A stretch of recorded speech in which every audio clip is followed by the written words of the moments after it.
بسم اللہ الرحمن الرحیم۔ السلام علیکم ورحمۃ اللہ وبرکاتہ۔ دنیا کی تاریخ ایسے واقعات سے بھری پڑی ہے جب کہ وہ لوگ جن کو وقت نے اقتدار کے ایوانوں میں پہنچا دیا، ان کے غلط فیصلوں اور حالات و واقعات کے غلط تجزیوں کے باعث نہ صرف ان کے زیر انتظام قوموں اور عوام نے نقصان اٹھایا، بلکہ بعض دفعہ تو ہمسایہ ممالک اور ایسے ممالک کے ساتھ تعاون رکھنے اور رابطہ رکھنے والے ممالک کو بھی اور ان کی قوموں نے بھی نقصان اٹھایا۔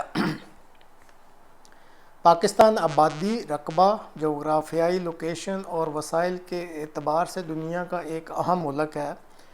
اور یہاں کے حالات و واقعات خطہ کے ممالک کے علاوہ دنیا کے دوسرے ممالک پر بھی اثر انداز ہوتے ہیں۔ اس لیے اس ملک میں وقوع پذیر ہونے والے حالات اور واقعات کو طاقتور ممالک گہری نظروں سے دیکھتے ہیں اور پرکھتے رہتے ہیں۔ 1958 سے اس ملک پر فوج کے جرنیلوں کی حکمرانی ہے، اور سب کو علم ہے کہ فوجی حکمرانی امریکی اشیرباد کے تحت اس ملک میں قائم اور دائم ہے۔ اب 1958 سے لے کر 2022 تک جب بھی سیاسی اشرافیہ نے فوج کی طرف سے مقرر کردہ بارڈرز یعنی اس بارڈر سے باہر نکلنے کی کوشش کی، تو پھر ہر ایسی کوشش کرنے والے کو یا تو منظرنامہ سے ہٹا دیا گیا یا پھر ٹھکانے لگا دیا گیا۔ اس وقت بھی پاکستان کے 3 دفعہ منتخب ہونے والے وزیر اعظم نواز شریف اس کا زندہ اور جاگتا ثبوت ہے۔ عمران خان کے بارے میں فوج خوش فہمی میں تھی کہ یہ اچھے بچے کی طرح فوج کی طرف سے لگائے گئے بارڈرز کے اندر رہ کر حکمرانی کریں گے، اور 3 سال تک وہ ایسا کرتے رہے اور ان کا ایک پیج مشہور ہوتا رہا۔ تاہم جو ہی عمران خان صاحب کی طرف سے ایبسولوٹلی ناٹ کہا گیا یا پھر فوج کے اندرونی حساس معاملات میں ٹانگ اڑانے کی کوشش کی گئی، تو ان کو بھی اقتدار سے باہر نکال دیا گیا اور باہر پھینک دیا گیا۔ ماضی میں جو بھی سیاسی رہنما فوج کی ہاں میں ہاں ملانے سے انکاری ہوا، تو یا تو ملک بدر ہوا یا پھر خاموش ہو گیا۔ اب اس قوم کی بدقسمتی سمجھیے یا خوش قسمتی سمجھیے کہ عمران خان نے اپنے پیش روؤں سے کچھ مختلف انداز اپنایا اور باہر نکل کر دبے لفظوں میں اپنے ساتھ ہونے والی امریکی زیادتی اور فوج کی ملک کی حکمرانی میں مکمل مداخلت کا بیانیہ لے کر عوام کے پاس جانا شروع کر دیا۔ 2 بار ضمنی انتخابات ہوئے اور ایسا لگنے لگا کہ اس کا یعنی عمران خان کا بیانیہ عوام میں قبول ہو رہا ہے۔ تاہم گہرائی میں جائزہ لیا جائے تو دراصل یہ عمران کا بیانیہ نہیں ہے، بلکہ پاکستانی عوام کی جو نوجوان نسل جو اس وقت 60% تک جا چکی ہے، اب واقعی ایک مختلف طریقے کی عزت اور آبرو کے ساتھ زندگی گزارنا چاہتی ہے اپنے اس ملک میں، اور وہ چاہتے ہیں کہ اس ملک میں مکمل عدل و انصاف ہو، مذہبی آزادی ہو، میرٹ کا سسٹم رائج ہو، نظم و ضبط ہو اور انسانی اقدار کی اہمیت کو نمایاں مقام حاصل ہو۔ عمران خان ایک نام تو بن گیا ہے جس نے 1-2 نکات پر قوم کو جگایا تو ہے، لیکن یہ کہا جانا کہ قوم عمران خان کی وجہ سے یا اس کے لیے اس ملک میں تبدیلی چاہتی ہے، یہ درست تجزیہ نہیں لگتا۔ اب جیسے پہلے بھی وضاحت کی جا چکی ہے کہ اس ملک پر اصل حکمرانی فوج کے جرنیل کرتے ہیں، جو 1958 یعنی 64 سال سے اس چیز کے عادی ہیں، اور اب جو 64 سال سے عادی ہو چکے ہوں، وہ طاقت کا یہ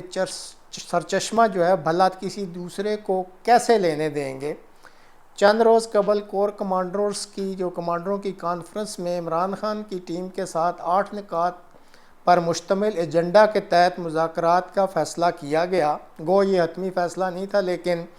تمام کور کمانڈرز اس پہ ایگری ہوئے کہ ان ایجنڈا نکات کے تحت ان کی ٹیم سے بات چیت کی جائے۔ اس ایجنڈے میں 2 یا 3 نکات ایسے تھے جن پر عمران خان اگر متفق ہوتے ہیں تو وہ دوبارہ فوج کی طرف سے کھینچے گئے دائرہ حکمرانی میں رہ کر کام کر سکتے ہیں۔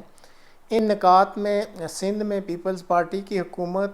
امریکہ بھارت کے بارے میں تعاون کا رویہ اور کرپشن کے مقدمات کو دوبارہ نہ کھولنے کے نکات شامل تھے۔ اب اس وقت ہم عمران خان صاحب کو یہ نکات منظور نہیں ہیں، کیونکہ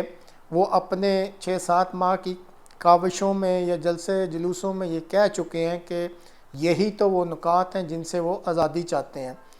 چنانچہ اب فوج کے جرنیلوں کی طرف سے پریشر ٹیکٹکس کے طور پر آج الیکشن کمیشن نے جرنیلوں کے مشورہ سے انہیں توشہ خانہ کیس میں نااہل کر دیا ہے۔ اس کے بارے میں اگر اب اپیل بھی ہو جائے تو ظاہر عدالتیں بھی جرنیلوں کی مرضی سے ہی فیصلے کرتی ہیں، وہ اس معاملہ کو طول بھی دے سکتی ہیں یا لٹکا سکتی ہیں اور عمران خان پر دباؤ کو جاری رکھا جا سکتا ہے۔ اب یہ جو شور مچ رہا ہے کہ عوام باہر سڑکوں پر نکل آئی ہے، تو واضح رہے کہ عمران خان نے تو عوام کو ایسی کوئی کال نہیں دی، عوام از خود نکلی ہے کہ وہ اس سارے نظام سے تنگ آ چکی ہے اور واقعی تبدیلی چاہتی ہے۔ لیکن یہ آپ دیکھ لیں یا لکھ لیں کہ ہوگا کیا، عوام اور لا اینڈ آرڈر قائم رکھنے والے اداروں کے درمیان تصادم ہوگا، اور اگر یہ تصادم بڑھ جاتا ہے تو ملک میں انتخابات ملتوی کر دیے جائیں گے، سیمی مارشل لا یا ایمرجنسی یا عبوری حکومت جیسا ان میں سے کوئی بھی انتظام جو فوجی جرنیلوں کو مناسب یا موزوں لگا تو ایسا سیٹ اپ لے آیا جائے گا، اور پھر اس ملک میں وقت جس کو کہتے ہیں ایز یوزول معمول کے مطابق وقت گزرنا شروع ہو جائے گا، اور عوام کو اگر فوری ریلیف بھی ایسی عبوری حکومت یا ایمرجنسی کی حکومت یا سیمی مارشل لا کی حکومت کی طرف سے کچھ رعایتیں یا ریلیف مل جاتی ہے تو ظاہر ہے وہ چند دنوں کے لیے اپنے یہ جو حقوق ہیں جس کا شور مچا ہوا ہے اس کو بھی بھول جائیں گے، اور پھر اگر ان اقدامات کی وجہ سے ملک میں کچھ عرصہ کے لیے سیاسی استحکام پیدا ہو جاتا ہے تو جو بھی حکمران ہوں گے وہ امریکی اشیرباد کے تحت اور امریکی مقاصد کے تحت اس ملک کا انتظام چلاتے رہیں گے، جس کو وہ اپنی مرضی سے طول بھی دیتے رہیں گے۔ تو یہ ہے وہ منظرنامہ جو اب تک سامنے ابھر کر آ رہا ہے۔